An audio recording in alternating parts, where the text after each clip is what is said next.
And we welcome a regular guest of ours, Mr. Mark Toth, foreign policy and foreign security expert and economist. Good afternoon, Mark, and thank you very much for joining us on TVP World. Good afternoon. Good to see you, Marie and Dan. As you know, there is this significant meeting, yet another meeting of member states in Brussels this afternoon. I think we're actually waiting for a press conference. Meetings all the time. Meetings all the time, and constantly waiting for press conferences and significant announcements to change the course of events happening in Europe. So I'm sure that you're following all of this. Do you think that we can expect any groundbreaking news to come of this $100 billion? Is it $100 billion or is it a little bit more? $100 billion euros to change the course of events in terms of defense, long-term support and defense for Ukraine in advance of the Washington summit in July? Right. I hope that there is. Obviously, I think a press conference was scheduled for 3 minutes from now, so feel free to break in on me if something happens from Brussels. But what we're looking at, I think, based on what Jens Stoltenberg said earlier today, is that nothing significant is going to happen today. It's more about building consensus right now in Brussels, and they need to speed that up because, frankly, Russia at this point on the battlefields in Ukraine, as well as the psych ops that they're doing throughout Europe, is starting to try to lean into winning this fight, not so much on the battlefields, but psychologically. So NATO needs to up its game, and it needs to be sending messages back to Putin that that's just not going to happen, that we're not going to allow you to have or come out of Ukraine with a win. You know, seeing what's being done here in Europe, seeing basically European leaders are scrambling to shore up support for Ukraine, long-term support for Ukraine. How much of this do you think is a result of fear here in Europe that Donald Trump may return to the White House come November? Well, or January of next year, actually. Right. It's an important question. It definitely is a factor. Stoltenberg has said as much in recent days that we need to make aid to Ukraine, we being NATO, Trump-proof. So clearly they have an eye on the election in November and what those kind of results might be. But beyond just that, I was encouraged by some of what he just said now, which was put out in press releases earlier, but I was interested to see whether he'd reiterated. One of those was the need to coordinate the delivery and logistics, if you will, of weapons and ammunition to Ukraine. Right now, it's been somewhat of a hodgepodge. We're seeing different calibers of different calibers of ammunition with different types of weapons coming from 7 different bilateral weapons agreements with various NATO members and not an overall comprehensive one from NATO itself. So that is an important step because to get those needs, those capabilities onto the battlefield seamlessly is an important factor in being able to successfully prosecute war. The other that I was really encouraged to see just now, especially in the face of a potential Trump presidency, is that Stoltenberg is recognizing this nexus that exists between Russia, China, Iran, and North Korea, and realizing that NATO now has a broader global role to play in this pushback against this ideological war that all 4 of those nations are currently in against the United States and its Western allies. But this is perhaps not referring directly to what Stoltenberg just said, but in advance of that, was the recognition that NATO has to somehow make itself a little bit more, shall we say, bulletproof to the dynamics of each individual state and the domestic politics of it.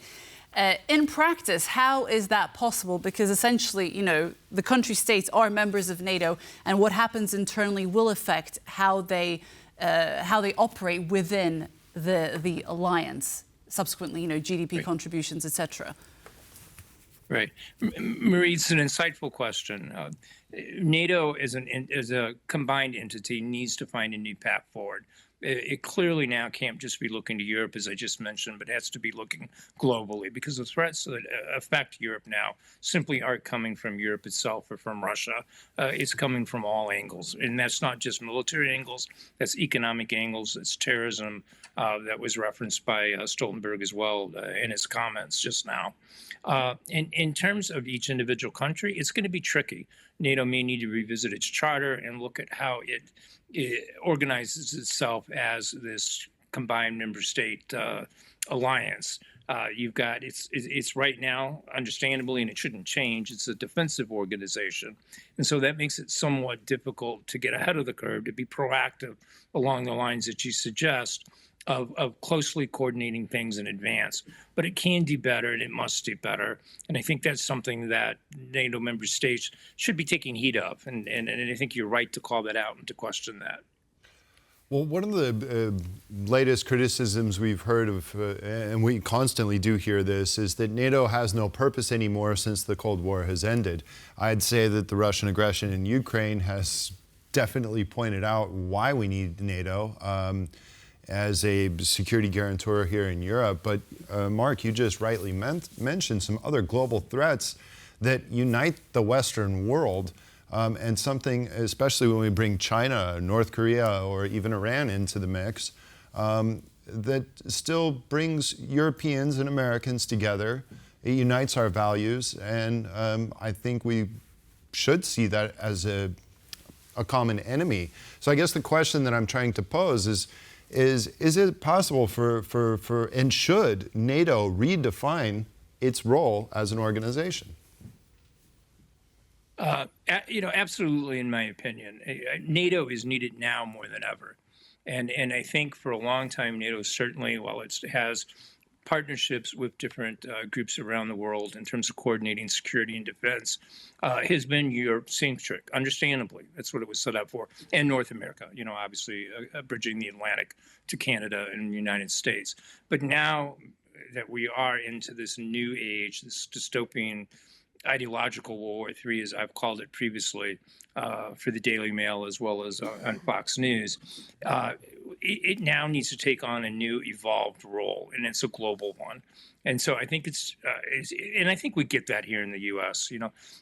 The politics surrounding Trump's bid for a second term notwithstanding, the majority of Americans get it. We understand that NATO, for the first time ever, implemented its joint guarantee, the Article 5, coming to the U.S.'s defense on 9/11. And the U.S. needs to be there in turn for Europe now that it's under direct threat by Russian aggression, not only in Ukraine, but potentially what it could be doing against Poland, or its partner Belarus potentially acting as a proxy against Poland. So definitely, you're right and spot on that NATO is critically vital right now, and it just needs an expanded global role. And I think the organization gets that. You're seeing more and more outreach happening from Brussels to organizations around the world. Now, whether that becomes one umbrella organization, I doubt it for now. This is probably a bridge too far politically, as well as just logistically. But I think you're going to see a lot closer coordination happening between these Western-oriented defense groups, whether it's something like AUKUS, the Australian, United Kingdom, and and American organization that has come together as a deterrence against China. When we speak of redefining NATO, and we speak of Russia as the aggressor here, obviously in the context of Ukraine, but the reality is that in terms of the aggressor, China and North Korea at the very least are also in the picture, but we don't really speak of that. And how can that really be directed when it comes to establishing NATO's priorities, especially now? We just listened to Jens Stoltenberg, and there were quite a few, shall we say, nice phrases, for lack of a better way of describing it. But, there are some very serious priorities here. And we're looking at Russia, but I think, there are some other aggressors that need to be considered as well. Right. Before I answer that, Marie, I think I need to give TVP World credit here. For a long time, going months back, TVP has understood the threat that China and North Korea represented to Europe. I mean, your early reporting on it, your coverage of it has been consistent and stellar. And you're absolutely right to revisit this angle of it because it is a new threat. You know, China at this point, I don't view China as a military threat to the European Union, except tangentially through Russia in terms of what it may enable Putin to do or not do militarily against the alliance. But definitely China wants to dominate the EU economically. And that's one means of them, you know, gaining the kind of control and leverage that they want.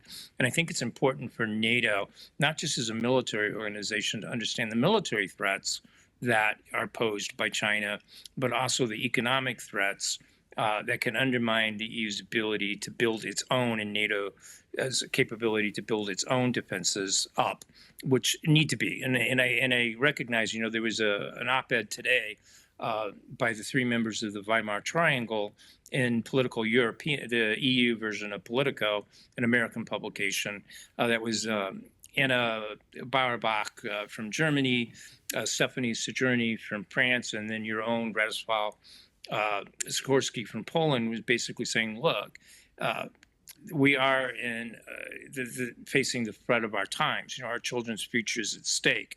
And it's not only Putin putting that at stake, but as you point out and highlight just now, it's China putting the future of European children at stake as well. Absolutely. Well, Mark Toth, thank you very much for joining us. We always appreciate it. Never a stranger. Thank you for your kind words as well. Thank you. Great pleasure. Thank you.